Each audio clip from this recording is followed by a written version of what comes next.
আবহাওয়ার খবর জানতে চলে যাচ্ছি সহকর্মী শাহানুর সরকারের কাছে। শাহানুর, আজকের আবহাওয়া কেমন থাকতে পারে? আপনার কাছে সর্বশেষ কি তথ্য রয়েছে জানান আমাদের। ধন্যবাদ সুকান্ত আপনাকে। দর্শক, এই মুহূর্তে আজকের আবহাওয়ার সর্বশেষ খবর জানাবো আপনাদেরকে। আজ 16 জুলাই 2026। আগামী 24 ঘন্টায় দেশের প্রায় সব বিভাগের অনেক জায়গায় অস্থায়ীভাবে দমকা হাওয়া সহ বৃষ্টি এবং বিদ্যুৎ চমকানো সহ বজ্র বৃষ্টির সম্ভাবনা রয়েছে। এছাড়া সারা দেশের কোথাও কোথাও মাঝারি ধরনের ভারী বৃষ্টিপাতও হতে পারে। আবহাওয়া অধিদপ্তরের তথ্য অনুযায়ী আগামী 24 ঘন্টায় সারা দেশে দিনের তাপমাত্রা সামান্য কমলেও রাতের তাপমাত্রা প্রায় অপরিবর্তিত থাকতে পারে।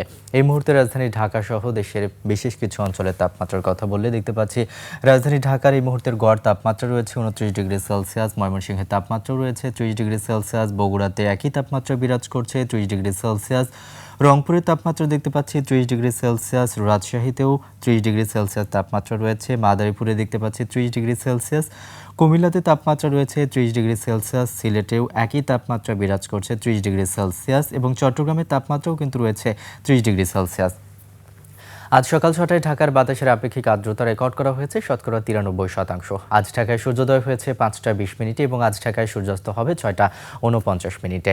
সুকান্ত, এই ছিল আমার কাছে আগামী 24 ঘন্টার আবহাওয়ার সর্বশেষ তথ্য। শাহানুর, অসংখ্য ধন্যবাদ আপনাকে।